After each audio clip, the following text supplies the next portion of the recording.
अमेरिकेत राहणारी मुलगी आहे आणि अमेरिकेच्या त्या स्त्रीला मुलगी आहे अमेरिकेत झालेली, तर मी भारतात आल्यानंतर माझी आई माझ्या बहिणीच्या मुलीबरोबर जसं वागते तसं माझ्या मुलीबरोबर वागत नाही.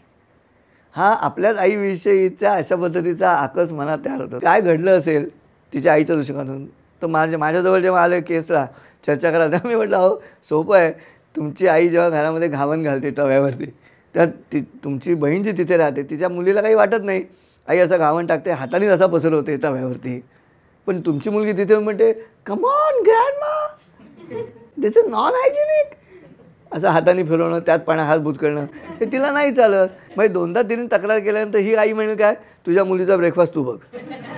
बरोबर. त्या एकांतात बसून जर त्याच सिच्युएशनचा विचार केला तर तुम्हाला उत्तरं सापडतात घरातच.